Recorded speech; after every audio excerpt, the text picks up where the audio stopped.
Hello everyone, this is Yuvraj Singh. Welcome to Momo study point. तो आज हम आ चुके हैं नए टॉपिक। आज का टॉपिक है हमारा टेंसेस। टेंसेस क्या होता है? टेंसेस को भी हमें जो जिससे हमें किसी कार्य के समय का पता चले उसे उसे टेंस कहते हैं। यानी कि हम कह सकते हैं कि टेंस हमें क्या बताता है? टाइम बताता है। क्या बताता है? टाइम। ठीक। और क्या बताता है कि वो काम किस टाइम पे हुआ, ये और किस जब टाइम से हमें और क्या पता चलता है कि वो कार्य किस प्रकार से हुआ। यानी एक तरह से हमको और क्या पता चल जाएगा? वर्क, कि वो वर्क किस टाइप में हुआ, यानी किस समय हुआ। तो उससे हमें ये भी पता चलेगा काम हो रहा है, यानी काम का टाइप पता चलेगा कि काम हो रहा है कि हो चुका है। ये भी हमको पता चलेगा, काम का पता चलेगा। ठीक। तो टेंस से हमें क्या पता चलेगा? टाइम और वर्क। ठीक। तो टेंसेस क्या होते हैं?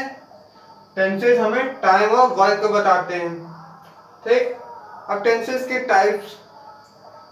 टाइप्स कैसे बनाए गए हैं देखते हैं। टाइम, पहले टेंसेस जब आता है टाइम और वर्क में, तो इन्हीं में से बनाया गया होगा टाइप्स। तो टेंसेस में पहले टाइम देखते हैं। टाइम क्या होता है? टाइम या तो वो टाइम होगा जो बीत चुका होगा, वो टाइम जो बीत चुका है, या जो अभी चल रहा है। बीत गया यानी पास्ट, अभी चल रहा है प्रेजेंट, और जो होने वाला है यानी जो आगे आएगा उसे हम लोग फ्यूचर कहते हैं। यही तीन टाइम होते हैं, और कोई टाइम तो होता नहीं है। तो और कोई टाइम भी होता नहीं होता ना। तो यानी टाइम कौन से होते हैं? पहला प्रेजेंट। क्या होता है? प्रेजेंट। दूसरा, प्रेजेंट का मतलब क्या? वर्तमान, जो अभी चल रहा है वो। और दूसरा पास्ट, पास्ट जो बीत गया। और थर्ड है फ्यूचर। क्या है? फ्यूचर। तो ये टाइम के बेसिस में हमारे डिवाइड हो गए टेंसेस। किसके बेसिस में? टाइम के बेसिस में। तो इतना तो पता चलता है प्रेजेंट टेंस यानी चल रहा है उससे प्रेजेंट टेंस में बोलेंगे, और पास्ट टेंस जो हो चुका है, और फ्यूचर टेंस जो होने वाला है। तो हमें टाइम के बेसिस में तो टेंसेस के ऊपर चल गया, लेकिन अब यहाँ वर्क भी है। तो वर्क के बेसिस में इनके सब पार्ट्स बनाए गए हैं, सब टाइप्स बनाए गए। प्रेजेंट के भी अब टाइप्स हम पढ़ेंगे वर्क के बेसिस में। लेकिन वो होता है कि जैसे अब प्रेजेंट में काम तो हो रहा है, अभी जो काम तो हो रहा है, लेकिन अब किसी के टाइम हमें अगर निश्चित नहीं है तो वो क्या होगा? इनडेफिनिट। Indefinite, present indefinite. ठीक। या तो कोई काम हो रहा होगा यानी कंटिन्यू में है, तो दूसरा टाइप है कंटिन्यूअस। थर्ड टाइम कोई काम जो हो चुका है। तो प्रेजेंट का कोई काम जो हो चुका है उसे हम क्या बोलेंगे? परफेक्ट। यानी एकदम कंप्लीट हो चुका का मतलब एकदम कंप्लीट परफेक्ट है। ठीक। अब उसमें और कुछ नहीं करना, परफेक्ट है तो यानी परफेक्ट आ गया। तो थर्ड टाइप क्या होगा? परफेक्ट। अब इसमें एक और भी जोड़ दिया गया था, वो है परफेक्ट कंटिन्यूअस। क्या है? Perfect continuous. अब इसी ये चार टाइप जो है, ये इन सब में भी, इसमें भी इंडेफिनिट है, पास्ट में भी, फ्यूचर में भी इंडेफिनिट। उसी तरह कंटिन्यूअस, कंटिन्यूअस पास्ट में भी कोई टाइम चल रहा होगा, पास्ट में भी कोई काम हो रहा होगा, हो रहा था, हो नहीं रहा है। हो रहा होगा तो वो तो वर्तमान में आ जाएगा ना, यानी प्रेजेंट में आ जाएगा, यानी कि कोई काम हो रहा था। ठीक। तो यही चार पार्ट्स हमारे तीनों में आ जाते हैं। ठीक।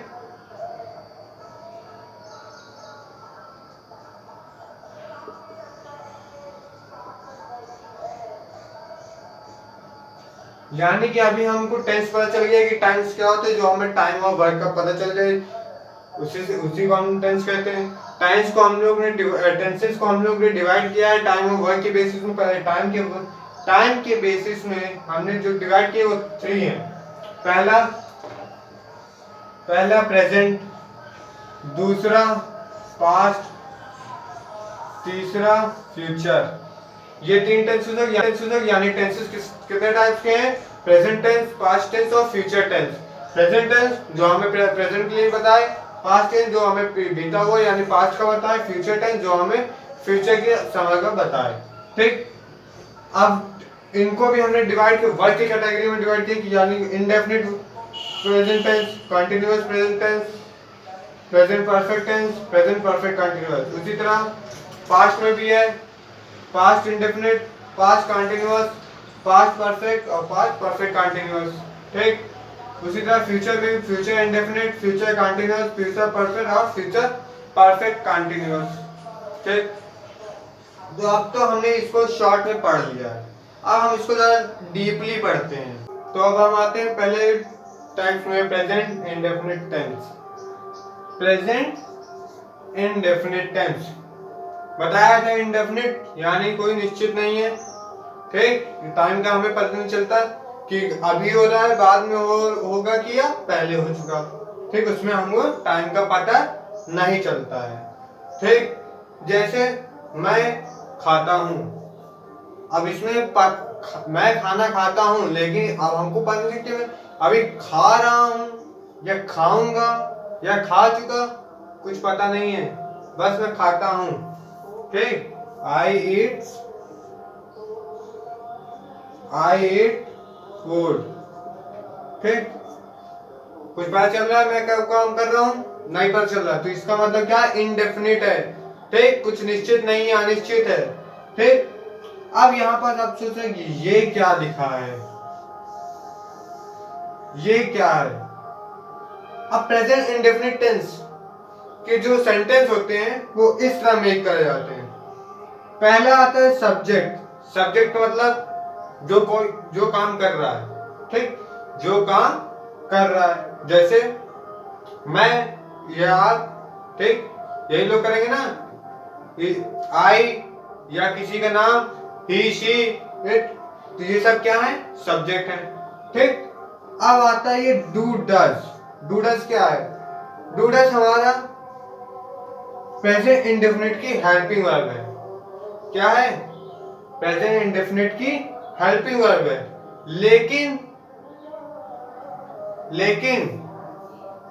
लेकिन डू डज किस में यूज होता है? निगेटिव सेंटेंस में या इंट्रोगेटिव में? सिंपल सेंटेंस में नहीं यूज होगा डू और डज। डू और डज किस में यूज होगा? निगेटिव या इंट्रोगेटिव, यही 2 सेंटेंस में यूज होगा। ठीक है, असर्टिव सेंटेंस में नहीं होगा। असर्टिव यानी सिंपल सेंटेंस, यानी मैं खाता हूँ, आई ईट फूड, यहाँ कहीं आपको डू या डज दिखा?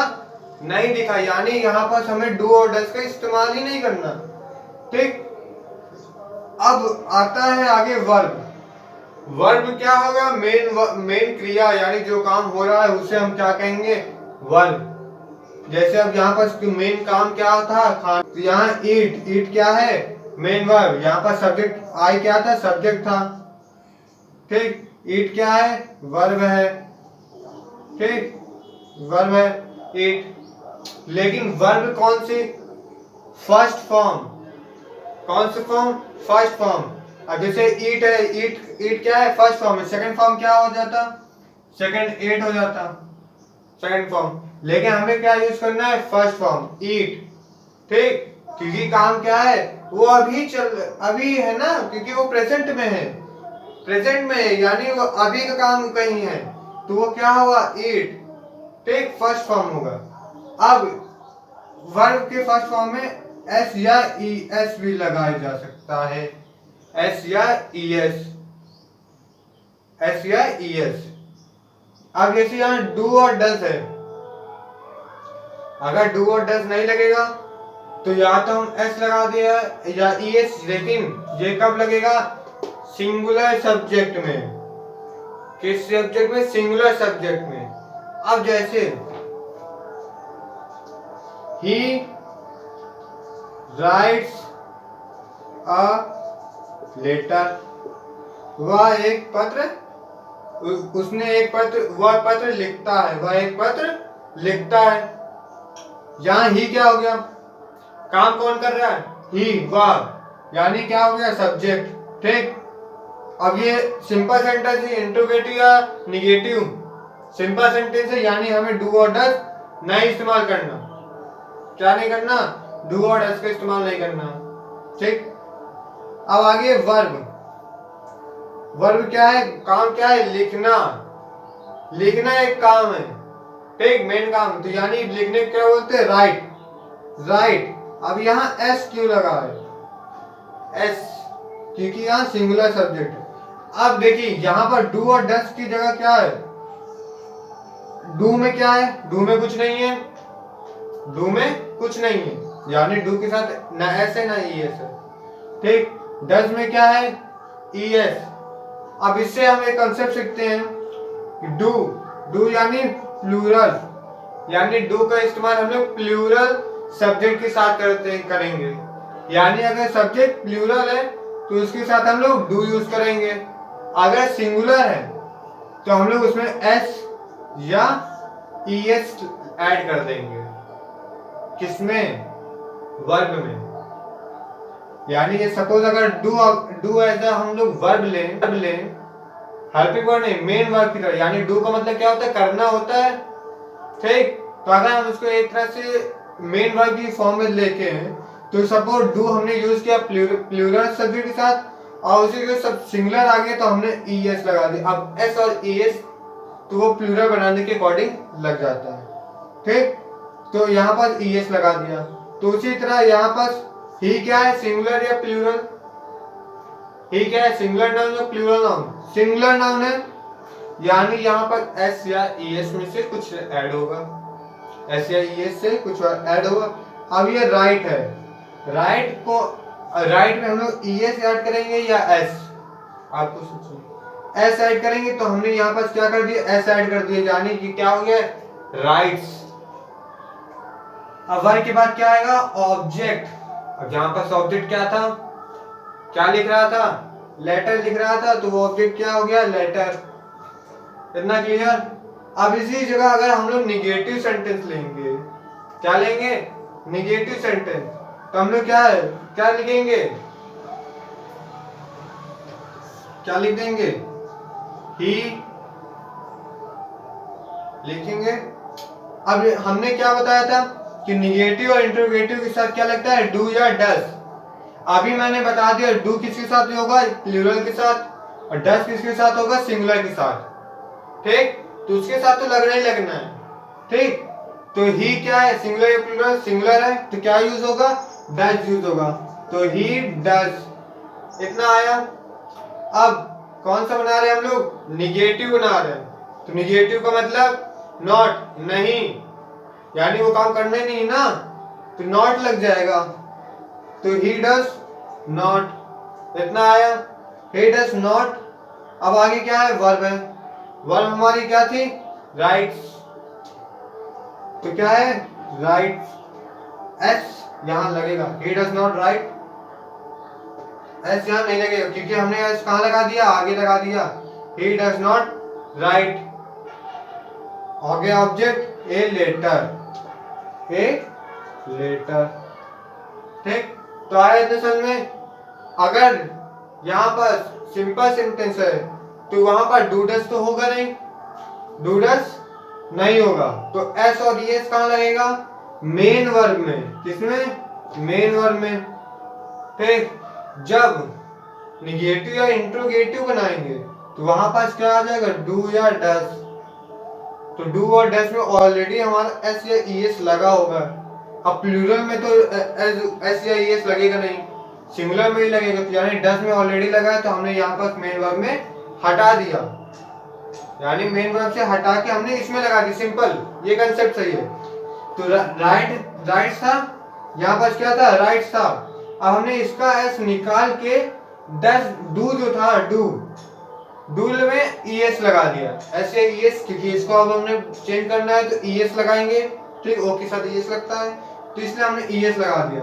तो he does not write a letter, वह पत्र नहीं लिखता है, ठीक। तो इतना है, यानी प्रेजेंट इंडेफिनिट का मतलब समझ में आया कि कोई भी काम निश्चित, यहाँ पर आपको क्या पता चल रहा है, कोई काम का पता चल रहा है, मतलब काम का टाइम पता चल रहा है कि ये काम कब हो रहा है, यानी कि एक तरह से इतना तो क्लियर है कि ये वर्तमान में हो रहा है, लेकिन कब और कुछ नहीं पता कि वो अभी हो रहा है, कि अभी हो रहा है, कि हो चुका है, कि होने वाला है, ये हमें कुछ नहीं पता। बस इतना पता है कि हाँ प्रेजेंट होता है, वो काम होता है।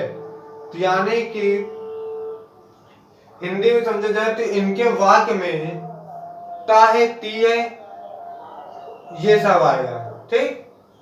यानी कि आई ईट फूड, मैं खाना खाता हूं, क्या आया, ता है, खाता हूं, ता है, इसलिए खाती हूं, ती है। ही राइट्स अ लेटर, वह पत्र लिखता है, ता है, यानी कि इंडेफिनिट में क्या होगा, ता है या ती है, ठीक। तो ये हिंदी के वाक्यों में इससे एंड होगा हमारा कौन सा, प्रेजेंट इंडेफिनिट टेंस। तो जब भी उसको चेंज करेंगे, जहां ता है, ती है, यानी कि कौन सा है, कौन सा सेंटेंस होगा, प्रेजेंट का कौन सा, इंडेफिनिट टेंस, कौन सा, इंडेफिनिट टेंस, ठीक। तो subject plus do does plus verb, verb में क्या है, एस और S, if the verb is, if the subject is singular, अगर सब्जेक्ट क्या है, सिंगुलर प्लस ऑब्जेक्ट, ठीक। तो प्रेजेंट इंडेफिनिट टेंस हमारा।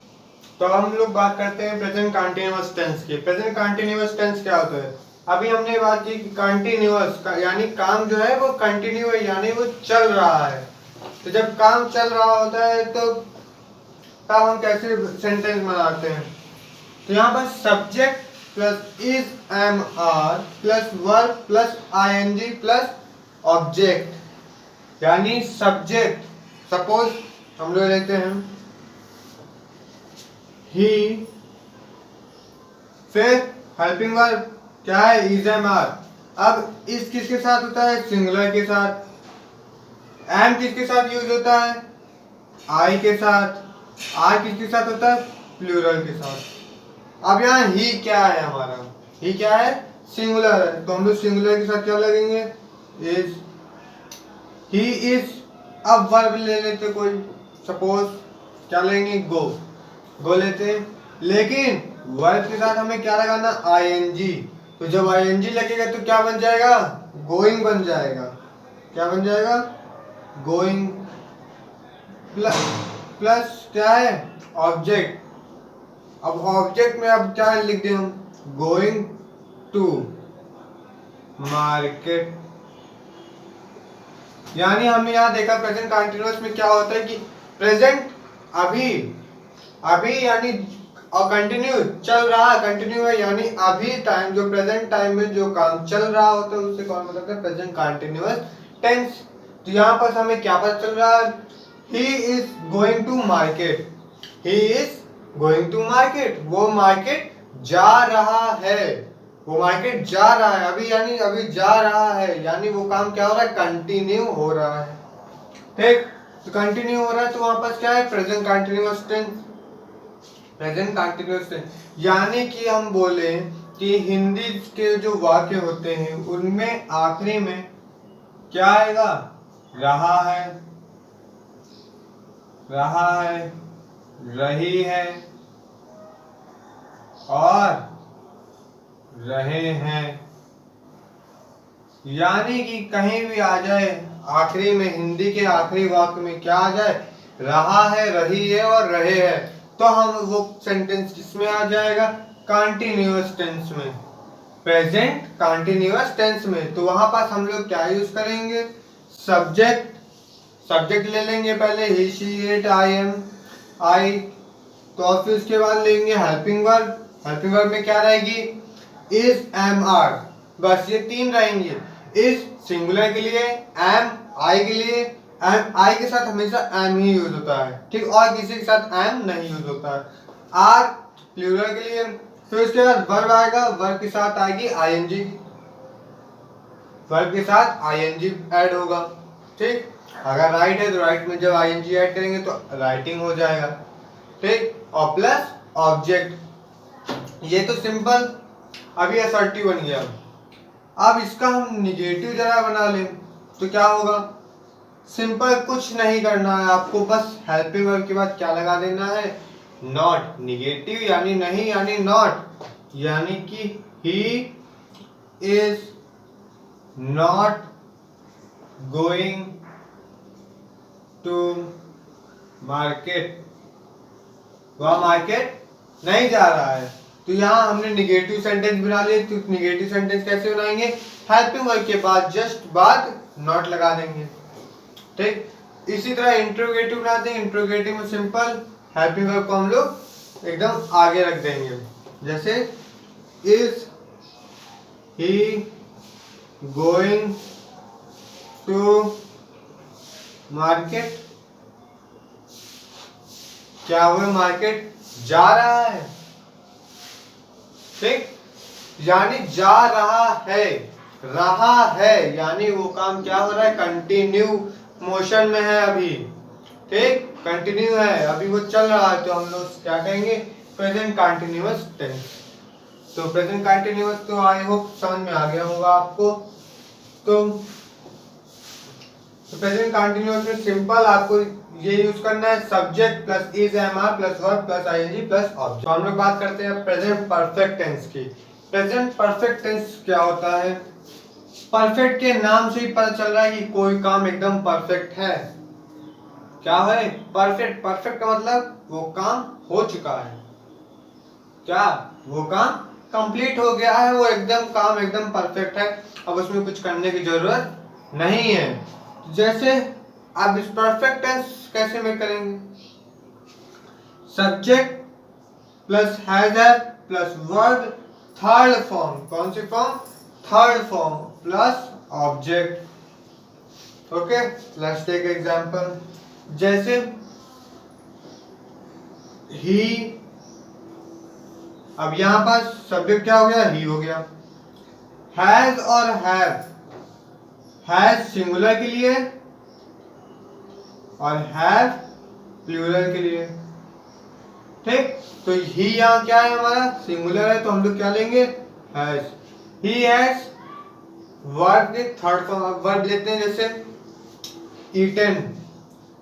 ईटन, ईट होता है, ईट का थर्ड फॉर्म, ईट मतलब खाना, तो ईट का थर्ड फॉर्म क्या होगा? ईटन। Eat it, eaten. तो he has eaten the food, he has eaten the food, वह खाना खा चुका है, वह खाना क्या खा चुका है। अब वहां यहाँ वाक्य के आखिरी में क्या आ रहा है? हिंदी के जो वाक्य में है उसमें आखिरी में क्या आ रहा है? चुका है। क्या है? चुका है, चुका है या चुकी है या चुके हैं। यानी कि जब हिंदी के वाक्य के आखिरी में चुका है, चुकी है या चुके हैं आएगा, तो इसका मतलब क्या होगा कि वो कौन सा सेंटेंस है? प्रेजेंट परफेक्ट टेंस का सेंटेंस है। कौन सा सेंटेंस है? प्रेजेंट परफेक्ट टेंस का। यानी वहां पर क्या काम हो चुका है ना, कंप्लीट हो गया है, तो वहां पर कौन सा है? Present perfect. तो यहाँ he has eaten the food, यानी वो खाना खा चुका है। अब ये तो असर्टिव हो गया। अब इसका निगेटिव हम लोग फिर से बना देते, जैसे कि मैंने बताया था आपको कि निगेटिव के लिए क्या करते हैं? हेल्पिंग वर्ब के बाद जस्ट लगा लेते हैं, क्या लगाते हैं? नॉट लगाते हैं। तो suppose he has eaten the food, तो क्या हो जाएगा? He has not eaten the food. तो यहाँ पर क्या हो गया? He has not eaten the food. और सिंपली इसका इंट्रोगेटिव के लिए हम लोग हेल्पिंग वर्ब आगे लगा देंगे। तो I hope it's clear that the present perfect tense represent the completely fully work. यानी कि वो क्या वर्क क्या हो एकदम फुलफिल यानी कंप्लीट हो चुका है, तो इन्हें हम लोग प्रेजेंट परफेक्ट टेंस में इंक्लूड करते हैं। Okay, present perfect continuous tense. Present perfect continuous tense यानी कि यहाँ पर क्या बताया जा रहा है कि परफेक्ट भी है और कंटीन्यूअस भी है। अब ये क्या है समझते हैं कि ऐसा कार्य जिसमें हमें उसका समय पता चल गया, यानी कि कोई भी कार्य जो पहले स्टार्ट हुआ, पहले का मतलब पास्ट में स्टार्ट हो लेकिन वो अभी तक चल रहा हो, यानी कि ऑलमोस्ट एक तरह से कहा जाए ऑलमोस्ट कंप्लीटली नहीं तो ऑलमोस्ट कंप्लीटेड है। ठीक, तो इसका यूज कैसे करते हैं, सब्जेक्ट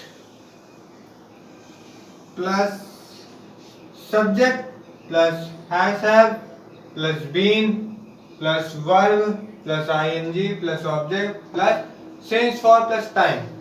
तो हमें पता कैसे चलेगा कि ये पहले का शुरू हुआ है कि अब का, तो इसके लिए इसके साथ टाइम भी लग जाता है ताकि हमें पता चल सके ना कि ये पहले शुरू हुआ कि अब शुरू हो कि बाद में। तो लेते हैं एक एग्जांपल, जैसे he has been, वर्ब ले लेते हैं राइटिंग,